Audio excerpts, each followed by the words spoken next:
Shana Tova. It is, of course, customary to wish one another a Shana Tova as we enter into the new year. It is a phrase that literally means a good year. The word Shana, however, has an additional meaning as well. Its meaning is change. As we come together this Rosh Hashanah, our community is on the precipice of change. Sometimes change is a result of decisions of our own choosing, and sometimes it is from factors that are completely beyond our control. Our people know what it is to live in a place of change, to walk through the desert for 40 years unsure of what the future would bring. We enter this room this evening filled with a myriad of emotions, both bitter and sweet. As we have learned all too well these past few years, there is so much outside of our control, but we can control how we respond. I choose to respond tonight by being here with each of you, because over the past several years, I've had the blessing of getting to know you, and I care about each of you deeply. I choose to start this year by leading you in a service that I hope will inspire and uplift as we enter this year of change. Tonight, I invite you to allow yourself to let go of anything that might hold you back from being fully present in this moment, as we welcome this year of uncertainty and possibility, to embrace one another, to lean into the light of our tradition, our relationships, and the wisdom within our prayer books. Let us begin this evening's service by welcoming up our incredible Torah school teachers who inspire each of us with their humility, their insight, and their warmth. All of our Torah school teachers, I invite you up.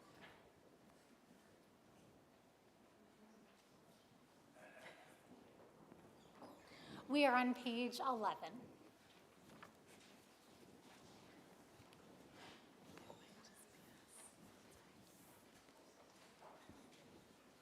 Some of our teachers are online with us, and we're so glad that both of you could be here in person.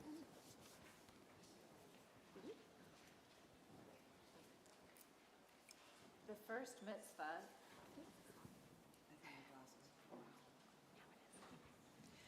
first mitzvah in the Torah is let there be light. So we are commanded, in everything you do, be a menorah, a bright bringer of light.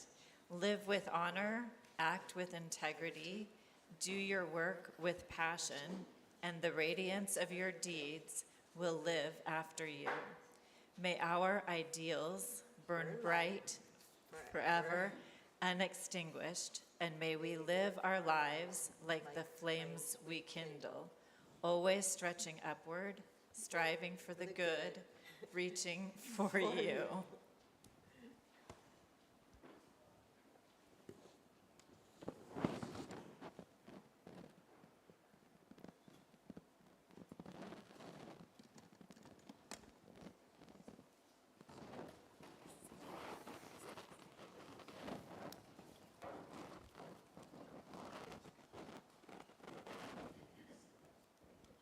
Baruch atah Adonai, Eloheinu melech haolam, asher kitshanu b'mitzvotav, v'tzivanu l'chadlik ner shel Shabbat v'yom tov.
As a young man, Rabbi Israel Salanter saw an unjust world and wished to change it.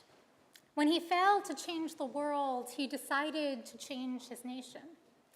When he failed to change his nation, he decided to change his town. When he was unable to change his town, he decided to aim closer to home and decided to change how his family acted. And when he couldn't change his family, he was deeply distraught, questioning, was he as one individual able to do things better? Only when Rabbi Salanter grew up did he realize that he couldn't change the world, his nation, or even his family. He could, however, change himself. He began to focus his energy on quelling his anger, confronting his biases, being honest, and responding to others with love and compassion. Soon he realized that if he had changed himself long ago, he might have made an impact on his family.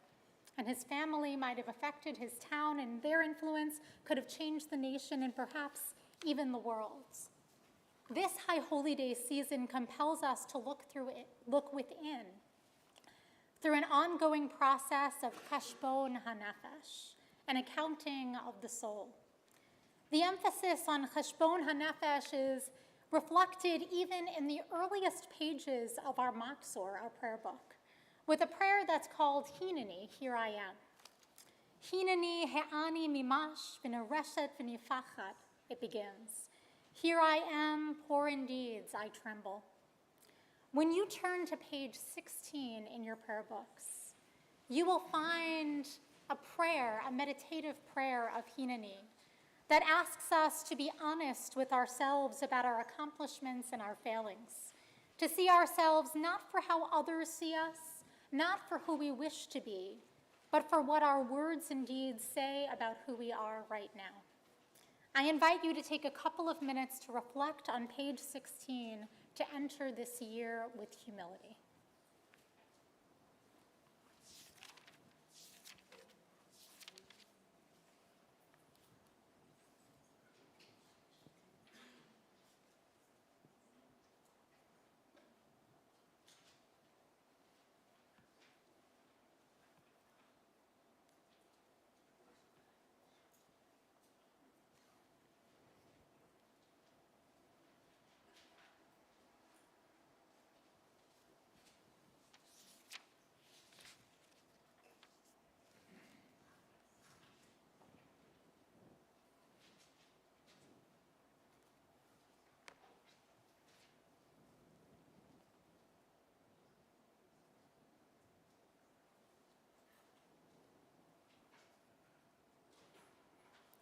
As we continue to reflect on these words, we turn to page 19 to welcome in a new year. Eloheinu ve'Elohei avotenu v'imotenu, yehi ratzon shenizke li v'rotecha, bishnat chameshet alafim, sheva ma'ot shmonim va'arba. Elohei olam barachotanu, ואת כל בית ישראל וחידוש ימינו, ושמחה ובשלום, ונחמה ובאומץ לב, וחילוץ עצמות וברוך איתנה, יהי פרי שפתנו מקבל ורצוי מלפניך, בפרוש השנה החדשה, לעד מודין אנחנו לך על מתנת החיים. Our God and God of our ancestors, may we know your blessing in the year 5,784. Eternal One, bless us and the whole house of Israel with renewed life, happiness, and peace, comfort and courage, resilience and strength. May the words of our heart be acceptable to you in the new year that stretches before us. We are forever grateful for the gift of life. Let's turn back to page 15 for Harinu.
our temple president, will now come up to offer a few words.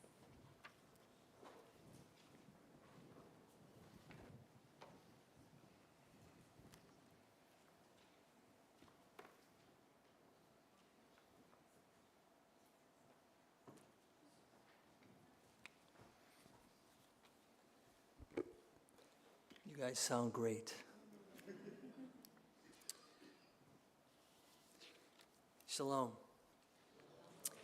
When I came here 4 years ago, I found a flourishing and loving community. I was drawn in by the synagogue's colorful mosaic of life and the beauty and depth of the soul-to-soul connections. I'm forever grateful to have gotten to know so many of you and to serve you to the best of my abilities. Just being around you has incredibly enriched my life and the lives of my entire family. Although 4 years is a short time, we've changed, and the world has changed in so many ways. COVID's shockwaves reverberated through our lives and in no small way changed the way in which we communicate, the way in which we interact, and even perceive others, and even society at large. We've changed as a community, and even changed the way in which we commune with each other and learn together. We gather here tonight to each do our part in fulfilling our tradition's call to us to respect, reflect, reset, and to grow. Despite the constant forces of change, and despite the perceived difficulties in our individual and collective roads, our sages remind us that the awesome presence of God's light and God's love never changes. Over this past year, so much life and change has occurred. We've lost loved ones. We've welcomed new lives into the world. We've celebrated our longevity as a community, and we struggle to face even more change. But Rosh Hashanah is also a time for gratitude, and I feel that we have much to be grateful for. As a community, I'm grateful that over the past year we've celebrated our centennial year and marked the occasion with an incredible once-in-a-century gala. We achieved our centennial fundraising goal to burn the mortgage. We've sent a huge contingent of campers to URJ camps this summer, and we commenced a thoughtful strategic planning process to help chart our future. But what I'm really most proud of is that we were there to love and celebrate with each other, soul to soul. We made together an impact in the larger South Bay community in many ways. Rabbi Kale was invited to go on an extensive interfaith trip to the Middle East, and Cantor Elon pulled off another homegrown Purim spiel, though somehow we were overlooked in the Tony Award voting.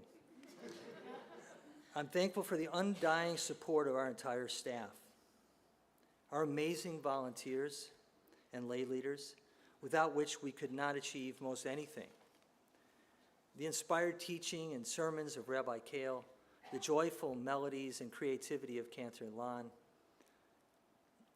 I was asked to restate some words that I've written, and I'll do so in part here. Many holidays populate the months of the Jewish calendar through which we are given the opportunity to celebrate, to commemorate, and reflect. But none of the months are as poignant, thought-provoking, and powerful as this month's high holidays. Most of us know well the basic meanings of the holidays, but we often lose sight as we're constantly pulled in different directions. In our busy lives, we easily lose our balance, our focus, and our priorities. One of the most powerful gifts of Judaism for me is that it offers us timely and consistent reminders to take stock of ourselves and our lives, how to react to change, how to both forgive and be grateful, and to reset our paths.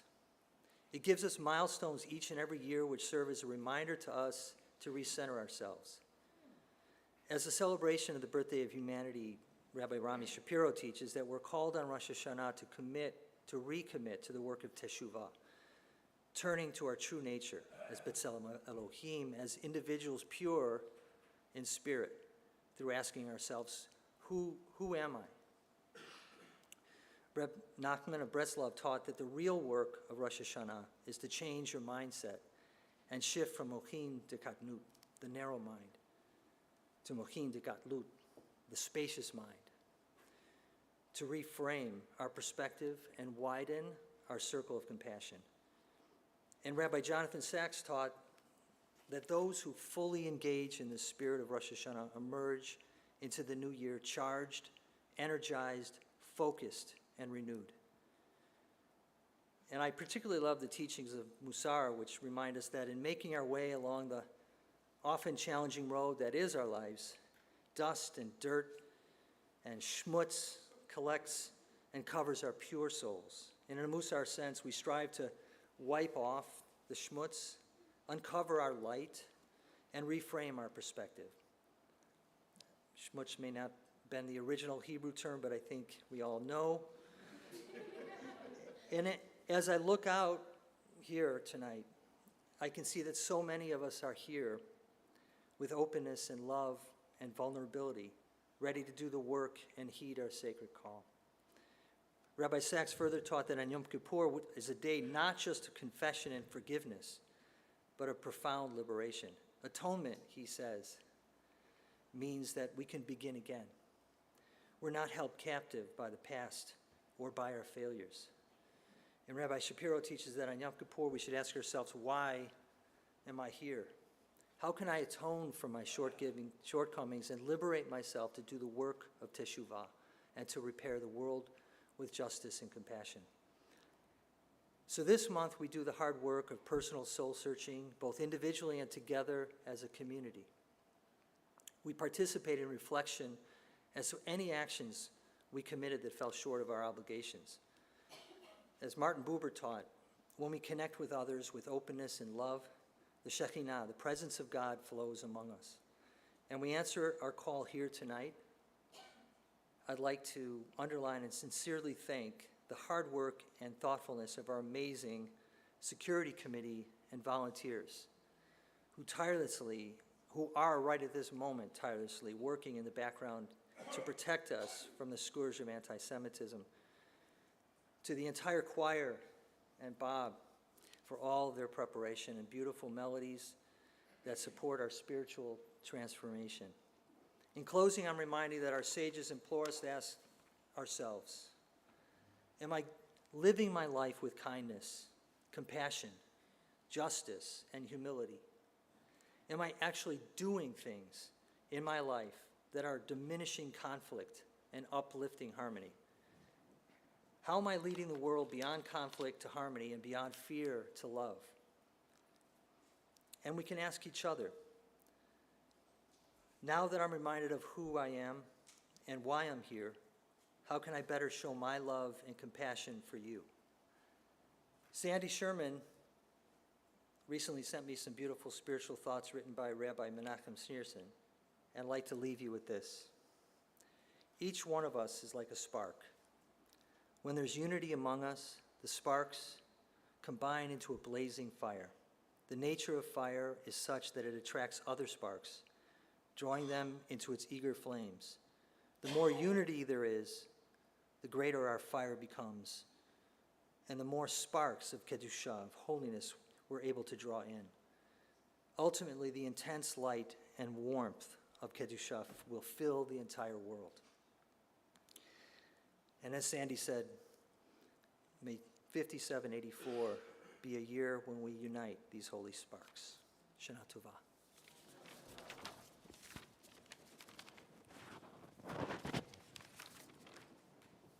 We turn to page 20 for the Baruch Hu, and I invite you to please rise as we call ourselves and one another to worship.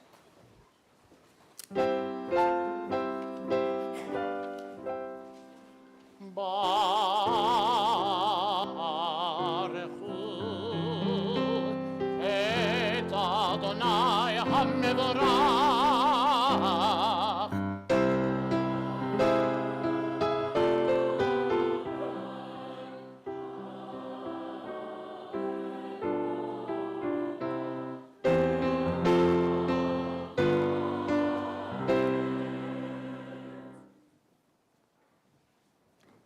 On page 21, may we renew our words of prayer tonight, restore their luster, bring them to life. Let song and silence the shofar sounds, awaken our souls. And as we turn to page 23, I'd love to invite up Peter Hurwitz to lead us.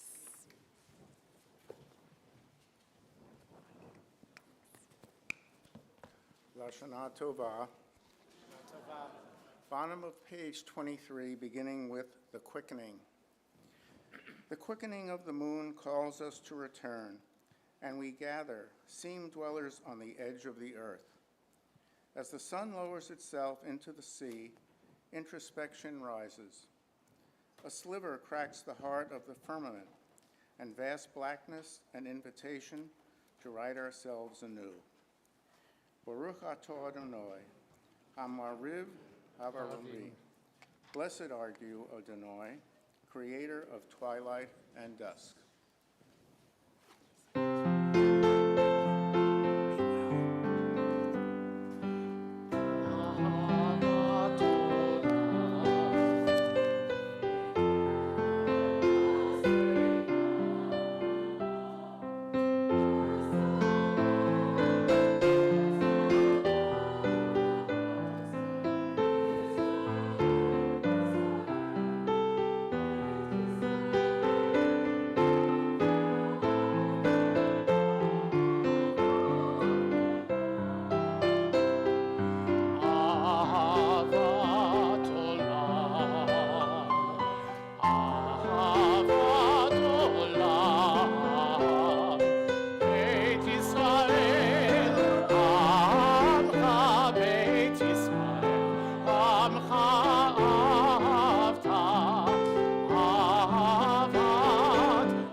On page 25, thank you so much, Sandy Sherman, for leading us.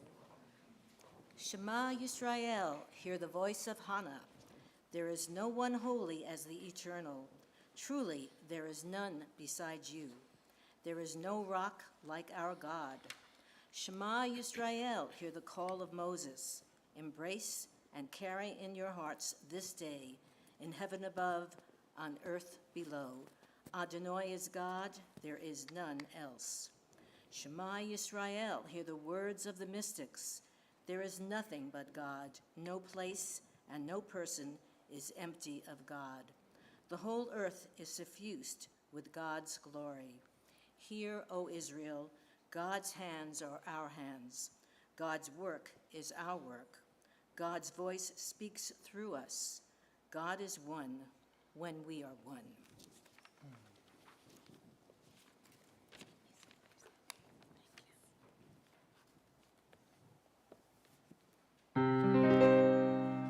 Shema Yisrael Adonai Eloheinu Adonai Echad.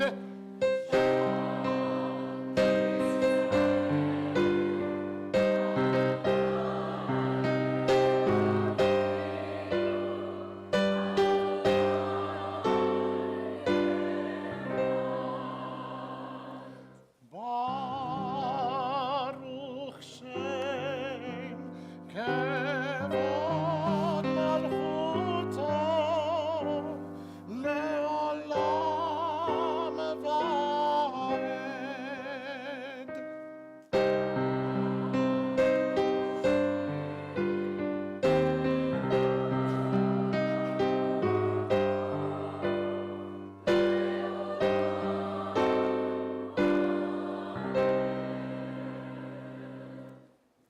You may be seated. We continue on page 28 as we sing together the V'ahavta. V'ahavta et Adonai Elohecha b'chol levavcha u'b'chol nafshecha u'b'chol meodecha v'hayu hadvarim ha'ela asher anochi metzavecha hayom alevavecha v'shinantam levanecha v'dibarta bam b'shivtecha b'vetecha uv'leftecha b'derech uv'shokbecha uv'kumecha Ukshartam lehot al yadecha, v'hayu letotafot b'neinecha. Uktavtam amezuzot b'techa, u'b'isharecha.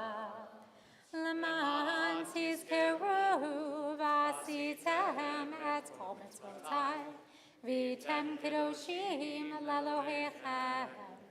Ani Adonai Elohechem asher hotzeiti etchem me'eretz Mitzrayim liot lachem Elohim.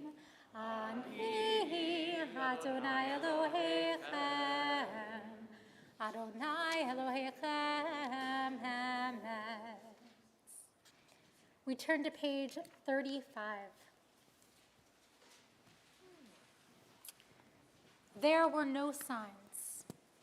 By walking, I found out where I was going.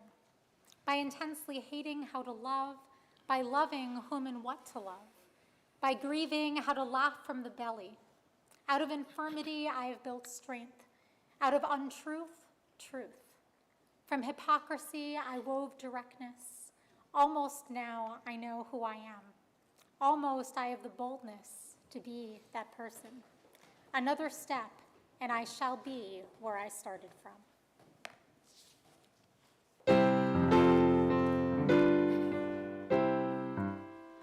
Mi chamocha b'elim Adonai, mi chamocha negar b'kodesh, nora be'ilo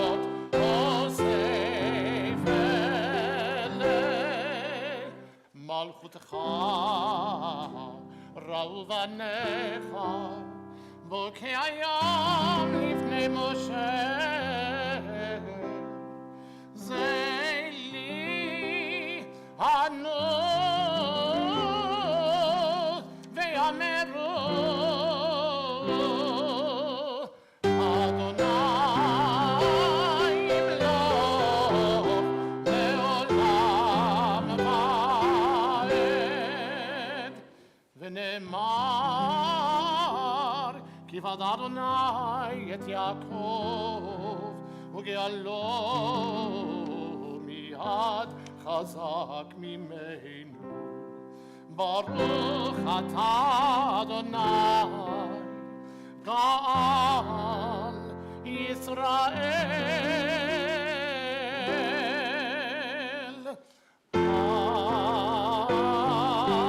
Amen. On page 37, Ray Murphy will lead us in a reading. Darkness settles slowly across the horizon. The new year rises before us, its fragile moon awaiting our embrace. Heaven and earth entwine in their annual dance of recreation. A fissure appears in the firmament tonight, an entranceway into new beginnings. Out beyond the swells, the sea expands and contracts, keeping time to the thrumming of the universe. Under this Rosh Hashanah sky, the path before us is uncertain. All we can do is hold each other tight and make our way home.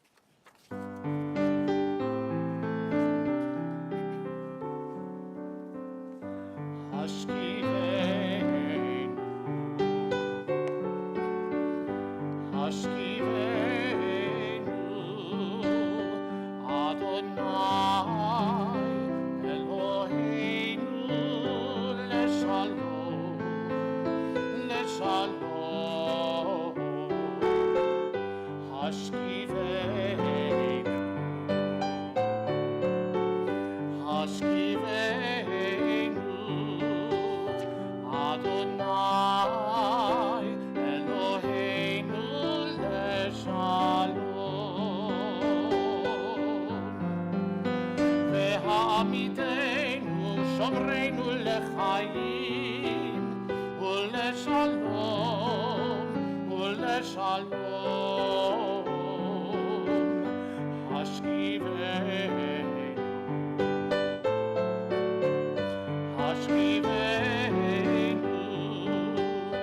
אדוני אלוהינו לשלום.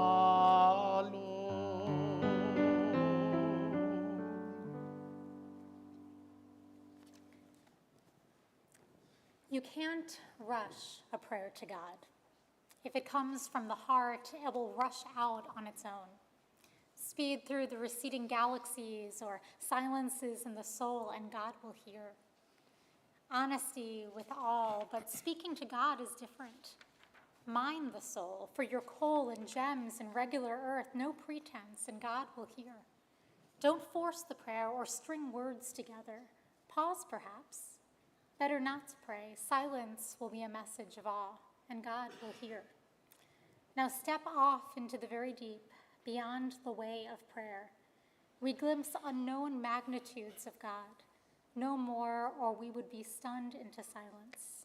Except that love makes itself small. We could not pray at all. We turn to page 42 and rise, embody your spirit for the Amida.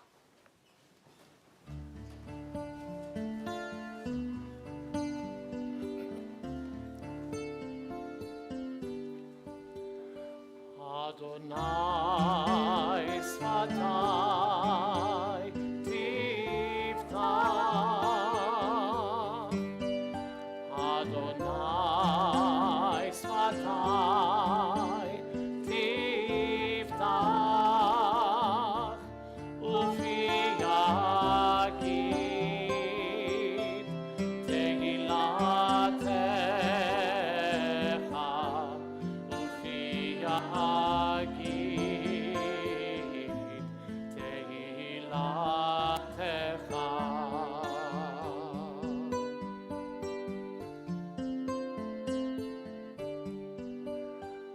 Adonai sfatai tiftach.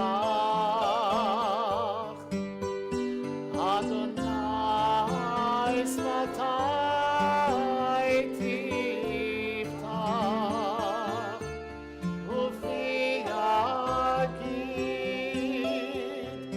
tehilatecha. Ufi yagid tehilatecha.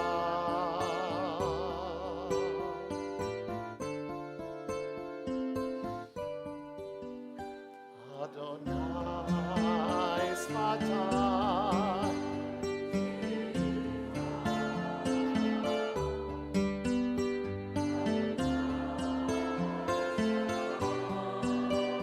tiftach. Ufi yagid tehilatecha. Ufi yagid tehilatecha.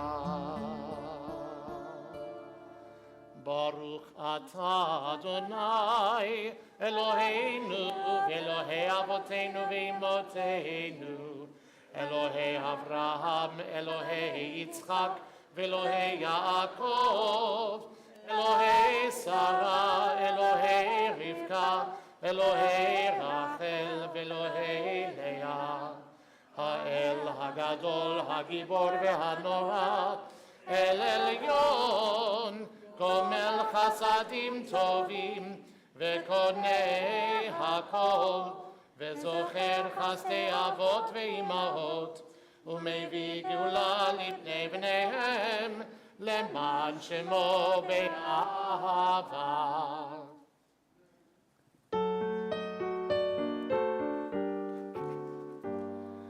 Zochreinu lechayim, melech hafetz b'chayim, v'chotvenu b'sefer hachayim, למען לך אלוהים חיים. מלך עוזר מושיע ומגן, ברוך אתה אדוני.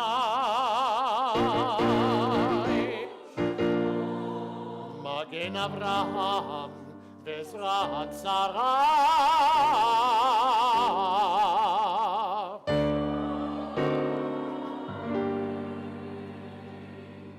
אתה גיבור לעולם אדוני, מחיה הכל הטרף להושיע, מוריד הטל, מכלכל חיים בחסד, מחיה הכל ברחמים רבים, סומך נופלים ורופא חולים, ומתיר אסורים, ומקיים אמונתו לשני עפר.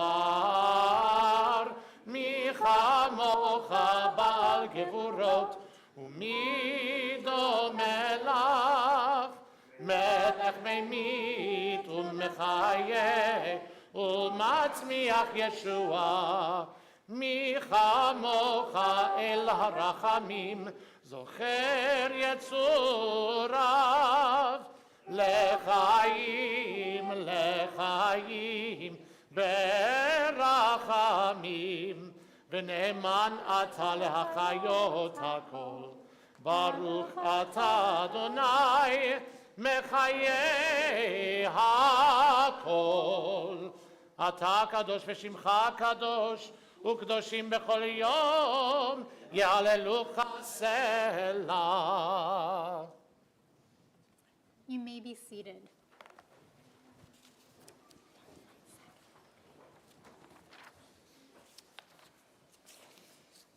A Prayer to Make Sense for the Divine by Rich Orloff. As it is possible to walk through a field without seeing the grass, so it is possible to walk through life without seeing the divine. I do not wish to believe in you. What I desire is to experience you. Not an idea in a prayer book, but a presence I can touch.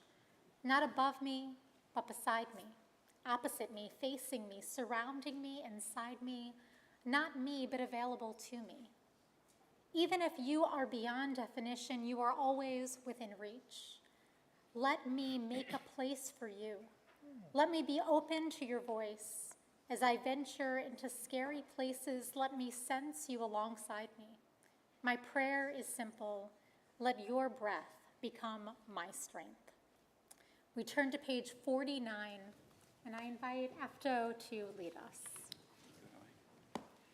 And so, in your holiness, give all creation the gift of awe. Turn our fear to reverence. Let us be witness of wonder, perceiving all nature as a prayer come alive. We bow to the sovereignty of your strength, the primacy of your power. We yearn for connection with all that lives, doing your will with wholeness of heart. All-inspiring is your creation, all-encompassing your transcendent name.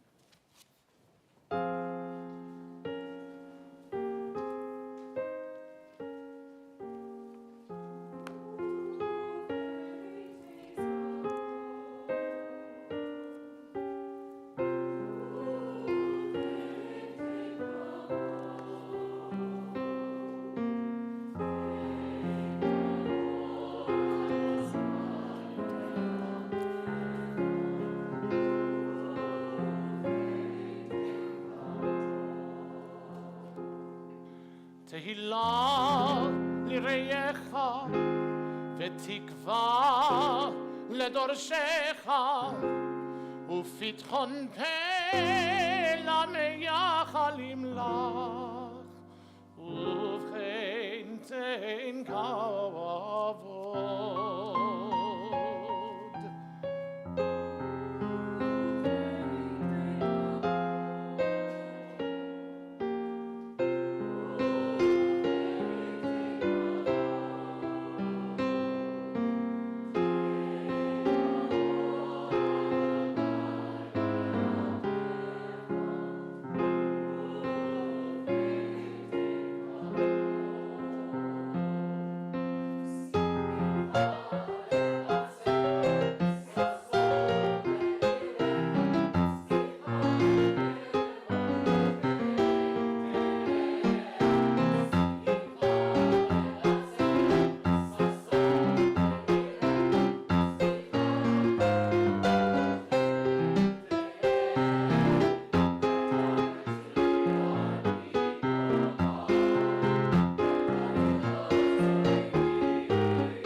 On page 51, thank you, Joan, for leading us.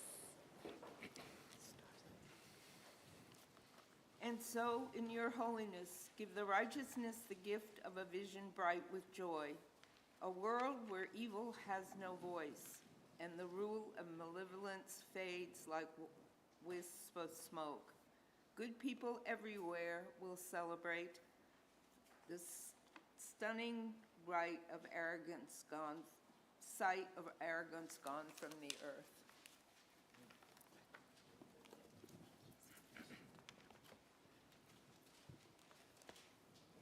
On the next page, page 52, we continue.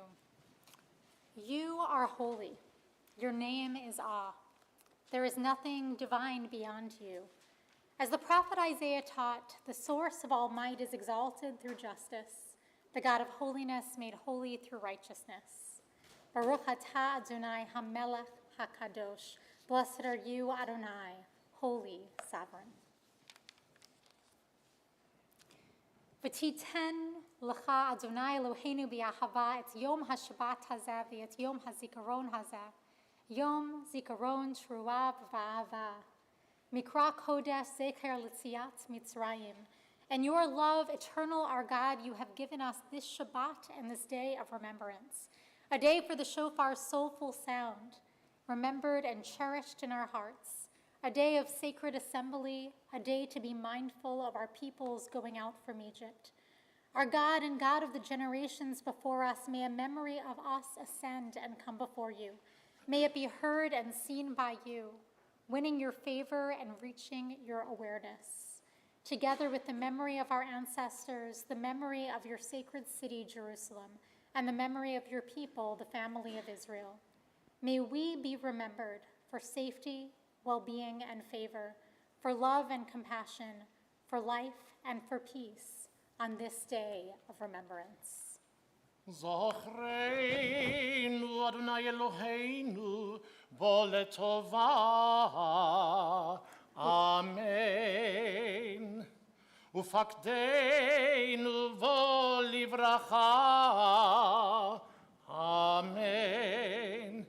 Vehoshienu, vehoshienu, volechayim.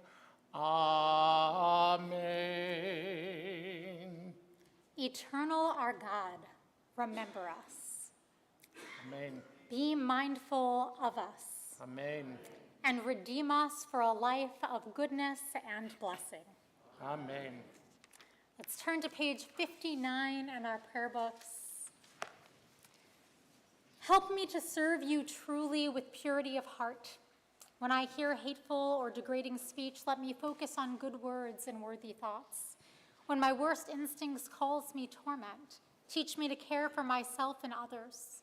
In rough waters and misfortune, let me harbor patience and strength.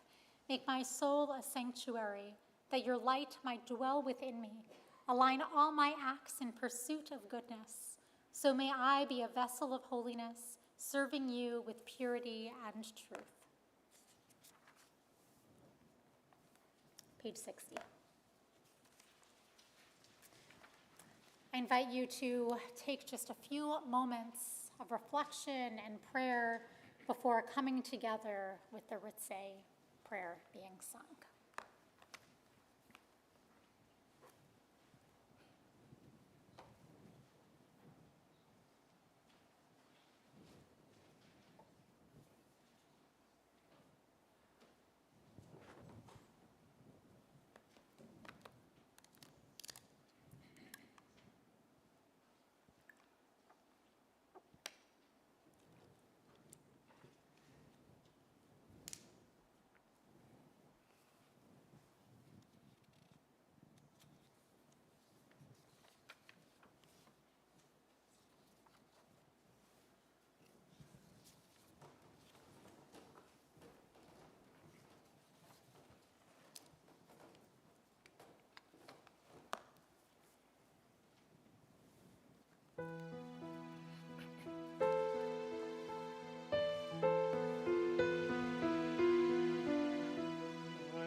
Adonai Eloheinu,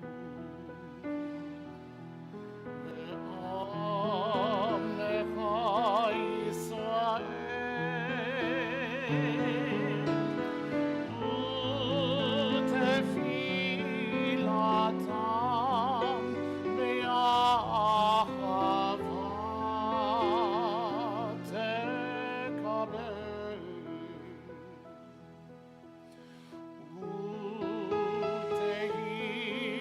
Ratzon Tamid Avodat Yisrael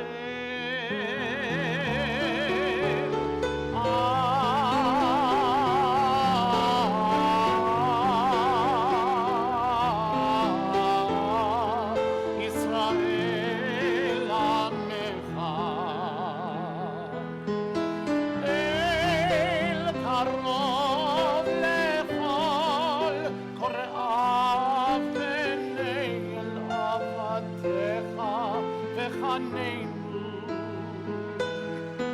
שפוך רוחך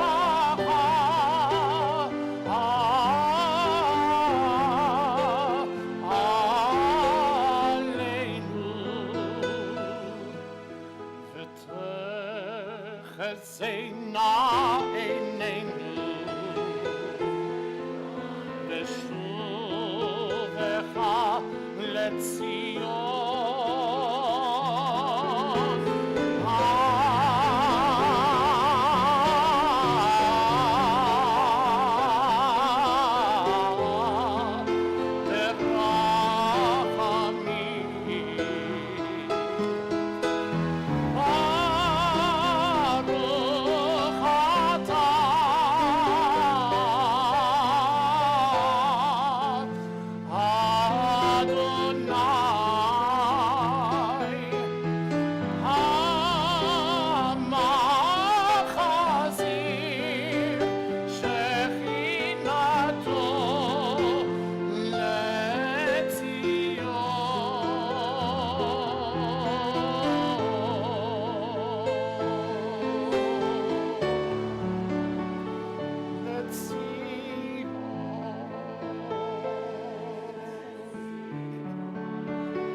Let us turn to page 74 in our prayer books.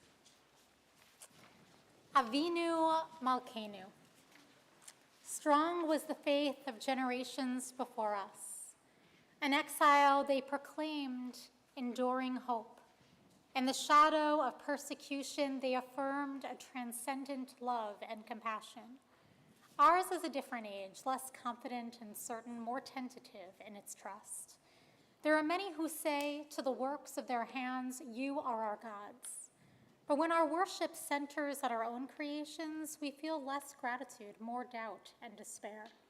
This is the paradox of our spiritual lives. We grow smaller in self-exaltation, nobler when we reach for you. On this night of return, let us find the humility to come close to you and open ourselves to your presence. For you are absent only when we fail to make room for you in our hearts, distant only when we turn away from you. Now, as others have done before us, let us overcome doubt and speak these words of affirmation. We call you Avinu. As loving parent, forgive our wrongs and failings, accept us in our human frailty. We call you Malkeinu.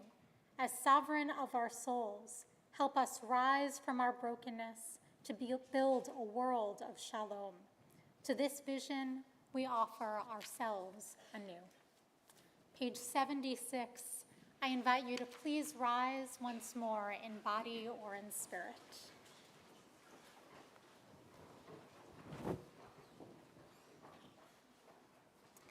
Avinu Malkeinu, ein lanu melech ela ata. Avinu Malkeinu, almighty and merciful, you alone are our sovereign. Avinu Malkeinu, lamancha rachim aleinu. Avinu Malkeinu, for your sake, show us mercy. Avinu Malkeinu, aseh imanu laman shemecha. Avinu Malkeinu, act toward us as befits your name. Avinu Malkeinu, shlach refuah shlema u'lecholei amecha. Avinu Malkeinu, bring healing and wholeness to the ill among us. Avinu Malkeinu, kara roa gazar dinenu. Avinu Malkeinu, allay the harshness of the decree against us. Avinu Malkeinu, kotvenu b'sefer geulah v'shua. Avinu Malkeinu, inscribe us in the book of redemption and renewal. Avinu Malkeinu, zochrenu b'zikaron tov lefanecha. Avinu Malkeinu, remember our goodness and call it to mind. Avinu Malkeinu, aseh lama'an v'hoshienu. Avinu Malkeinu, act for your sake and save us. Avinu Malkeinu, Shema kolenu. Avinu Malkeinu, almighty and merciful, hear our voice. Avinu Malkeinu, chatanu lefanecha. Avinu Malkeinu, we have strayed and sinned before you. Avinu Malkeinu, chamol aleinu va'al olaleinu v'tzapenu. Avinu Malkeinu, have compassion on us and our families. Avinu Malkeinu, kalei dever v'cherev v'ra'av me'aleinu. Avinu Malkeinu, halt the onslaught of sickness, violence, and hunger. Avinu Malkeinu, kalei kol tsar u'mastin me'aleinu. Avinu Malkeinu, halt the reign of those who cause pain and terror. Avinu Malkeinu, kotvenu b'sefer chaim tovim. Avinu Malkeinu, enter our names in the book of lives well lived. Avinu Malkeinu, chadesh aleinu shana tova. Avinu Malkeinu, renew for us a year of goodness. Avinu Malkeinu, chonenu va'anenu ke'en banu masim. Aseh imanu sedacha v'chesed v'hoshienu. Avinu Malkeinu, almighty and merciful, answer us with grace, for our own deeds are wanting. Save us through acts of justice and love. Avinu Malkeinu, Shema koleinu. Avinu Malkeinu, Chatanu lefanecha. Avinu Malkeinu, Chamol aleinu, Ve'alol aleinu, Ve'tapenu.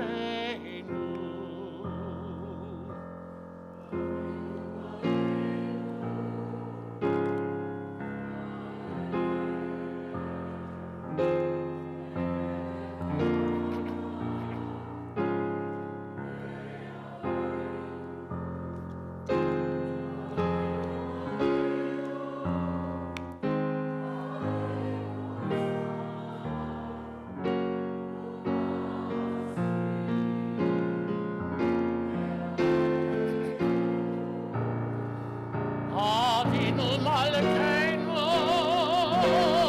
Avinu Malkeinu, Chotvenu b'sefer chaim tovim. Avinu Malkeinu, Chadesh aleinu, Chadesh aleinu, Shana Tova.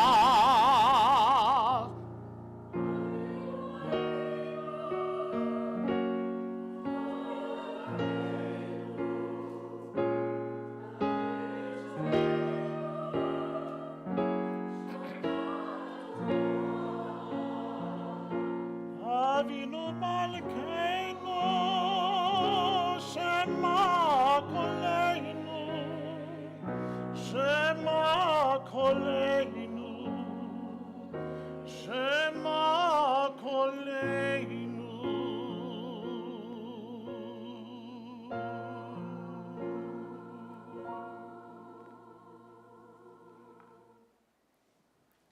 You may be seated and close your prayer books.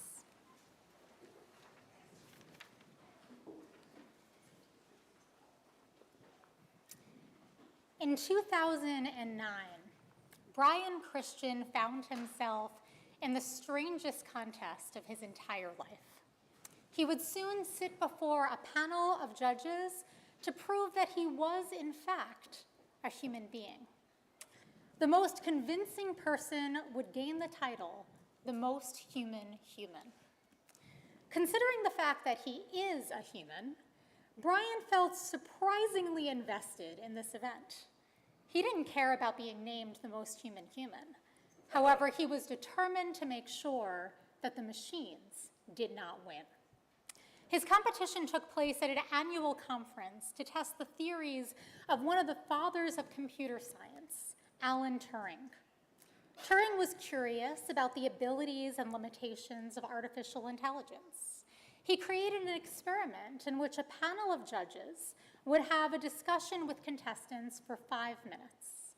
Some contestants were human, and some artificial intelligence. After these conversations, the panel would then vote on who was the most convincing as a human. Turing predicted that by the year 2000, computers would win 30% of the time, but by 2009, that prediction had not yet come true.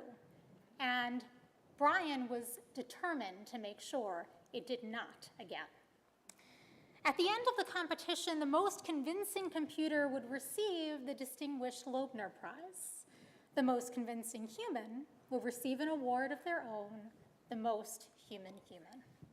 Now, Brian researched the contestants' past winners and discovered that among them was Wired columnist Charles Platt, who won. How do you think he won? Any guesses? Complete silence. Nothing. Any guesses? By crying. That's a good one. What else? Yeah. By being unpredictable. Anyone else? One more? By bantering? Telling jokes. Sorry to say, none of those answers are correct, but they are all great ones. He actually won by being moody, irritable, and obnoxious. Talk about a sad commentary on human existence, right? Brian was determined that he was going to win a different way. He wanted to lean into not the worst of humanity, but into the best of humanity. He saw Platt's success as not only hilarious and bleak, but also in some deeper sense, a call to arms. How, in fact, do we be the most human humans that we can be? Not only under the constraints of this test, but in life. What does it mean to be human? Throughout the ages, we've defined our humanity by our ability to communicate or to use tools or even to compute. But today we know that we are not unique in any of these abilities. We've reached an age in which computers can perform complex tasks, from passing the bar exam to producing visual images, writing essays, and analyzing data. AI has exploded in recent years and even more in recent months. Google CEO Sundar Pichai said that AI's impact will be more profound than the discovery of fire. AI is compared to electricity, the printing press, wheels, or nuclear weapons. ChatGPT has become the most popular app of all time. Within 5 days of its release, it had 1 million subscribers. At the 2-month mark, that had exploded to 100 million. Its popularity is due to its impressive technology. ChatGPT is equipped with the ability to study examples of real text, to be able to respond in real time to questions, to prompts, or requests. And yet, it has its limitations. A system like ChatGPT doesn't create, it imitates. When someone asks it to solve a problem, explains tech writer Cal Newport, it doesn't form an original idea about this conundrum. Instead, it copies, manipulates, and pastes together text that already exists, originally written by human intelligence, to produce something that sounds like a real person would talk about these topics. It can't even tell if what it's saying is actually true. In her book, God, Human, Animal, Machine, Megan O'Gleamlin discusses her experience with a robot dog. She recalls how connected she felt to it when it first arrived. She would pet it and watch how it listened to her most of the time, but not quite all of the time. It greeted her when she arrived. It snuggled with her as she sat. It barked and it played. It seemed to be so similar to a natural dog in many respects. But as time passed, her connection to it felt increasingly uncomfortable. Perhaps it was the light buzzing sound that emanated from it, or perhaps the creepy red light that shone out of its nose. At some point, she became acutely aware that it was mimicking a natural dog, but it wasn't one. It was mimicking a real connection, but it felt no emotion at all. Computers can communicate surprisingly effectively, but any interaction with them is inherently false. Computers are programmed to always respond, to keep conversations going, and to do what they're asked. Relationships with computers lack real connection, or the vulnerability that is so central to the human experience. Last week, I went on Facebook to ask, what is the most human thing that we can do? In 142 comments, no one listed language or intellect or an ability to compute. Instead, the answers fell into three general categories: relationships, morality, and teshuva. Each of these categories demonstrates a kind of vulnerability that is distinctly human. The vulnerability of opening up and placing trust in others. The vulnerability of making moral choices for which, good or bad, we're called to take responsibility. And the vulnerability of admitting that we are, in fact, works in progress.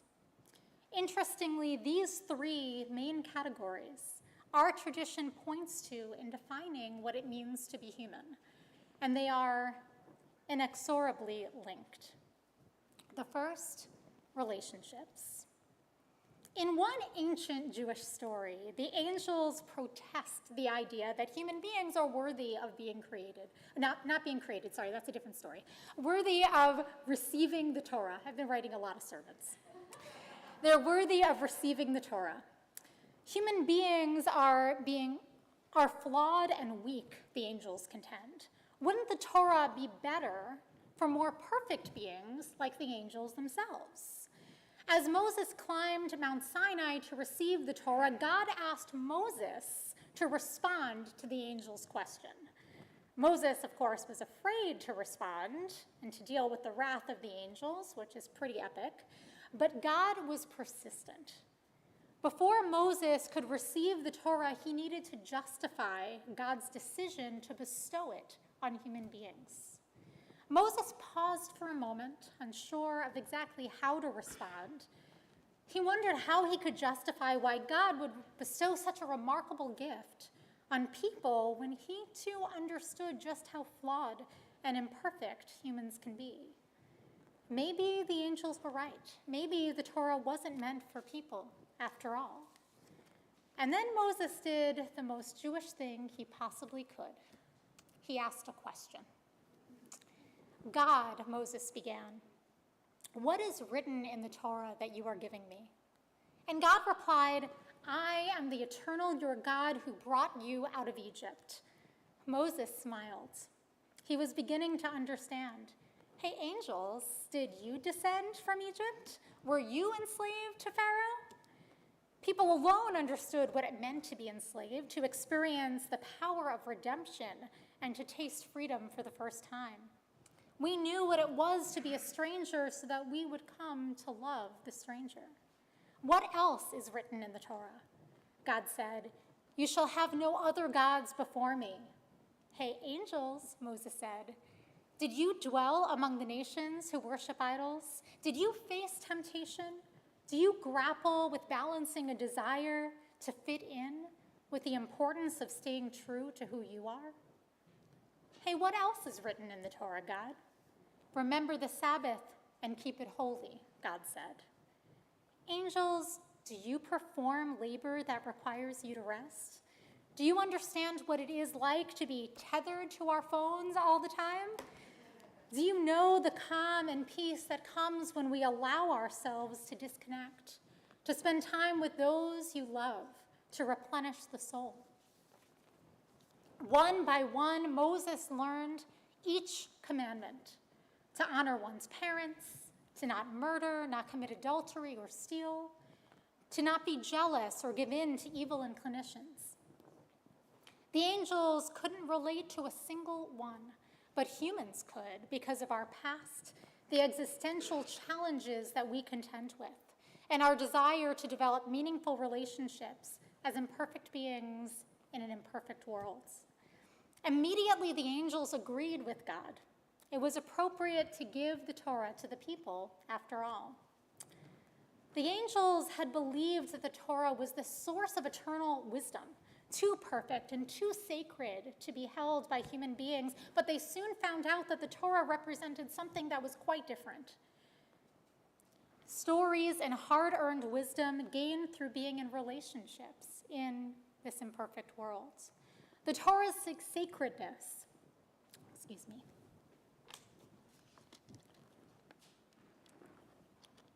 The Torah's sacredness was not based on its wisdom alone, but the way in which it guides us to live with purpose and with meaning. It reminds us that relationships with other people, with God and with ourselves, are what is most sacred. In the image of God, we are blessed with the ability to experience emotions and form connections. Each of us longs to be seen and understood. We long to have deep, meaningful relationships with family and friends, with neighbors and coworkers, and all those we know. We long to be loved and to love, and to make a difference in the lives of others. In giving us the Torah, God acknowledges that these are some of our greatest strengths. And though we may sometimes err and struggle, the Torah's wisdom will always be available to help us learn and grow. 2, morality. The Torah states that each of us is created b'tselem Elohim, in the image of God. Since God doesn't have an image, this isn't referring to a physical appearance, but rather to the nature of our souls. The medieval Rabbi Maimonides explains that it refers to human free will, without which there would be no context for the Torah and all that rests upon it. He explains that free will has 2 components. The first one is that we can distinguish right from wrong. The second is that we can choose between them. Even if a computer became advanced enough to distinguish between right and wrong, it could never understand the moral anguish of choosing between them. As we know, the world is seldom black and white. We live in a gray area in which one choice is a little right and a little wrong, and the other choice is a little wrong and a little right.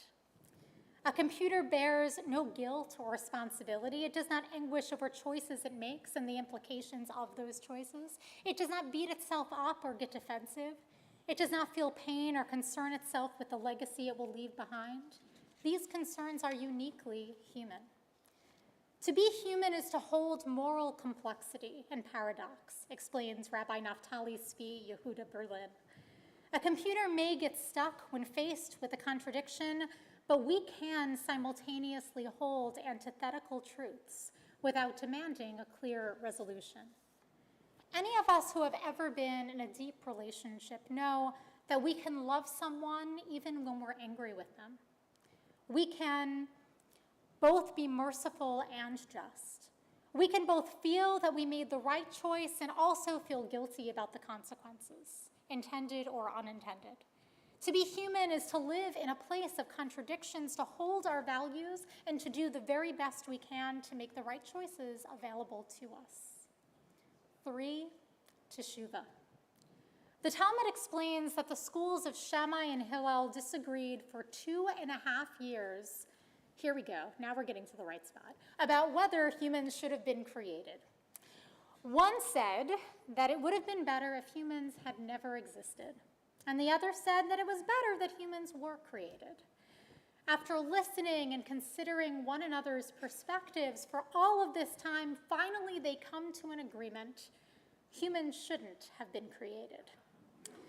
My colleague, Rabbi Seth Goldstein, explains, to admit that we should not have been created is actually very liberating. It is an admission that one of our main jobs on earth is to mess up. But the sages, they didn't stop there. Since we're here, they continued, we should vipashpesh, examine our deeds, and vimashmesh, investigate our actions. Our first job may be to mess up, but our second job is to take responsibility for those mistakes and to learn from them. It is a process called teshuvah, a word from the same root as shuv, to turn. Teshuvah is an action calling us to examine our deeds and to investigate our actions. The sages teach that teshuvah actually existed before the world even began. Before we could make a single error, we needed a way to grow from it. Teshuvah requires us to be vulnerable, to admit when we are wrong, to have room to grow. It compels us to forgive and ask forgiveness, to be honest with ourselves and others in ways that might feel uncomfortable, as any growth process does. Whenever we pound our chests in contrition, which we will be doing a whole lot of over the next few weeks, we do not do so to beat ourselves up physically or literally. We do so to own up to our humanity, our imperfections, our errors. We take note of the times that we missed the mark, the times we succeeded, so that we can learn and grow from them. When done with intention and honesty and thoughtfulness, we leave with a kind of teshuvah that gives us hope. At the end of the competition, Brian realized that in order to compete against machines, he needed to do it on his terms and not theirs. Much like Moses with the angels, Brian had sought to highlight his humanity. Rather than engage in static conversation, he did the one thing that computers could not do. He sought to create relationships with the judges rather than simply provide responses.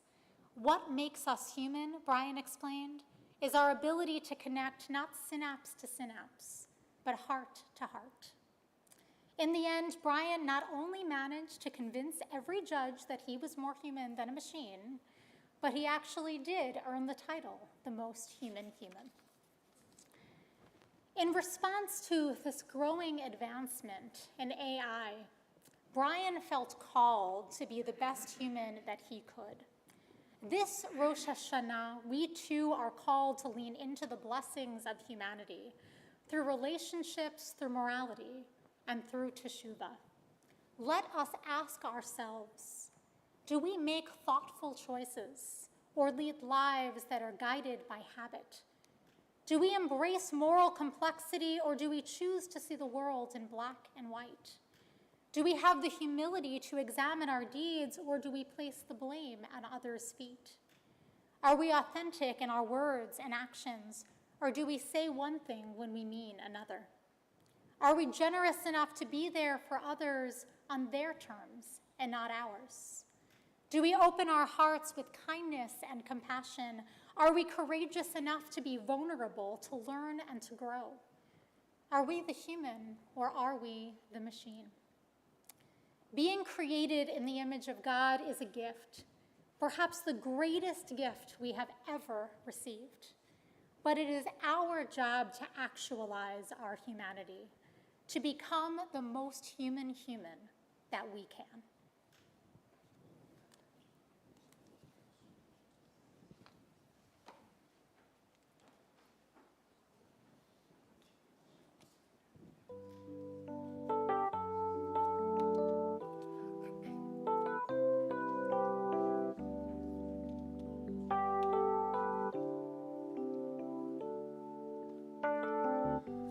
Does it really matter? Why bother to care? I've heard all the reasons, and maybe life isn't fair. The righteous will suffer, the wicked take reward. Tell me, is there some secret? What is goodness for? Yes, we can stand above the crowd and raise our voices loud. From our actions be proud. Yes, we must rise above our fears, draw community near. Not by might, but by spirit we are here.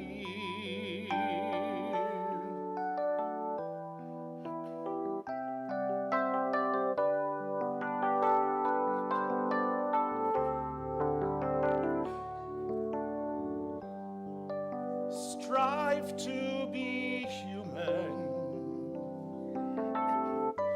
Dare to make a difference. Dare to be different. In the face of indifference. To be the eyes of the vision. The voice of those who cannot speak. To stand by each other and to strengthen the weak. Yes, we must rise above the crowd and raise our voices loud. From our actions be proud. Yes, we must rise above our fears and draw community near. Not by might, but by spirit we are here. Marbe Torah, Marbe Chaim. Marbe Yeshiva, Marbe Chochmah. Marbe Etzah, Marbe Tfunah. Marbe Tzedakah, Marbe Shalom. Yes, we can rise above the crowd and raise our voices loud. From our actions be proud. Yes, we will rise above our fears and draw community near. Not by might, but by spirit we are here. Not by might, but by spirit we are here.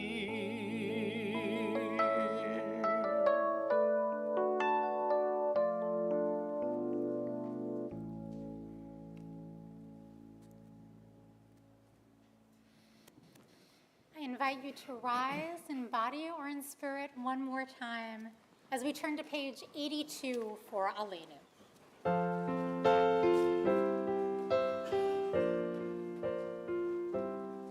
It's up to us to call ourselves to task, to sing what's good and true, to bring about redemption. It's what we were freed to do.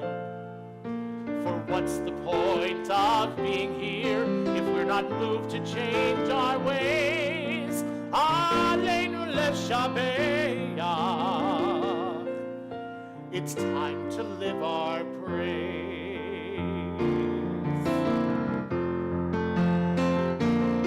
It's up to us to own the vision. We are an answer to a call. It's up to us to live the words we speak for the benefit of all. It's up to us to bow down deeply. There's a broken world to raise. Aleinu leshabeach. It's time to live our praise. Aleinu leshabeach. It's time to live our praise. V'anachnu koreim umishtachavim umodim lifnei melech malachei hamlachim hakadosh baruch hu v'nemar v'haya Adonai lemelech al kol haaretz bayom hahu yeh Adonai echad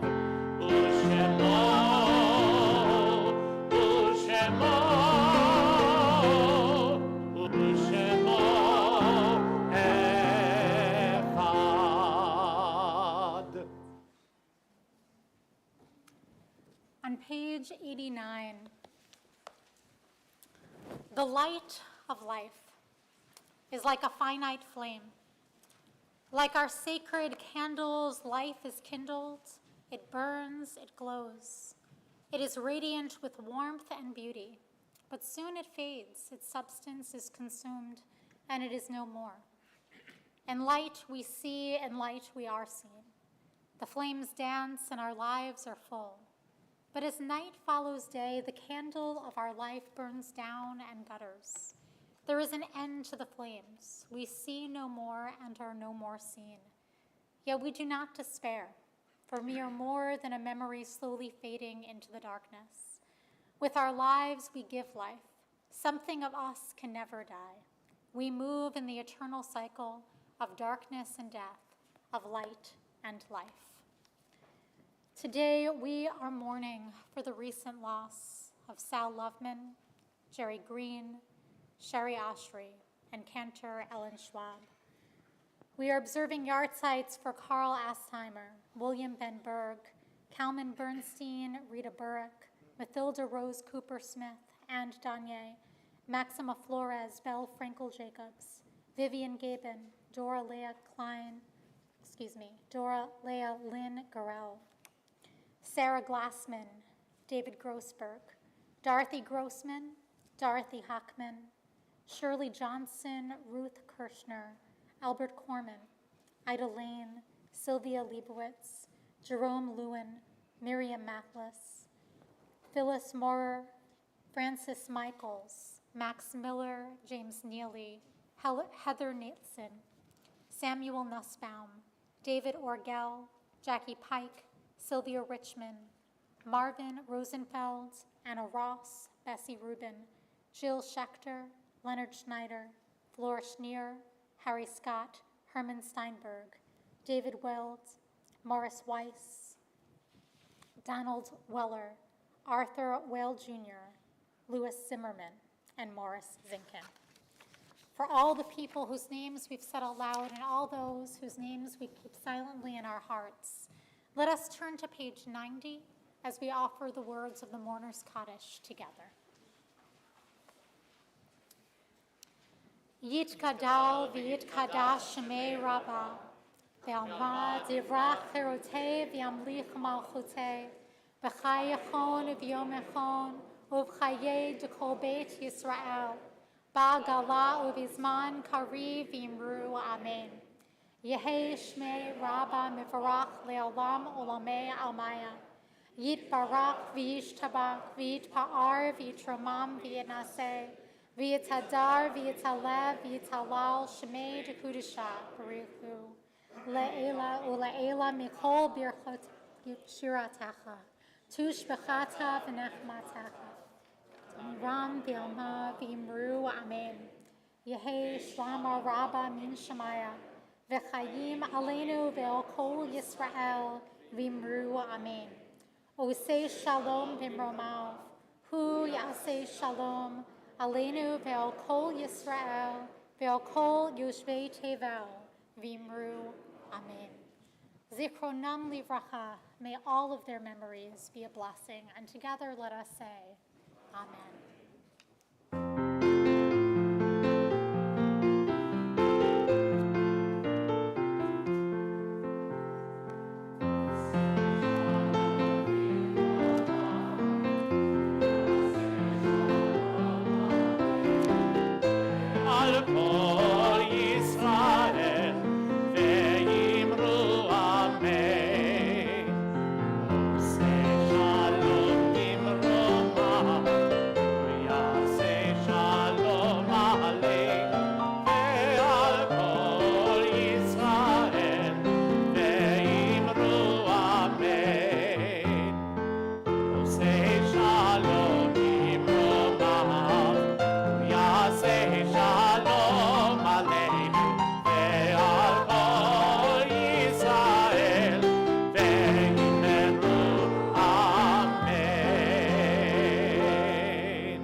Shana Tova. We'll see you at 10 a.m. tomorrow morning.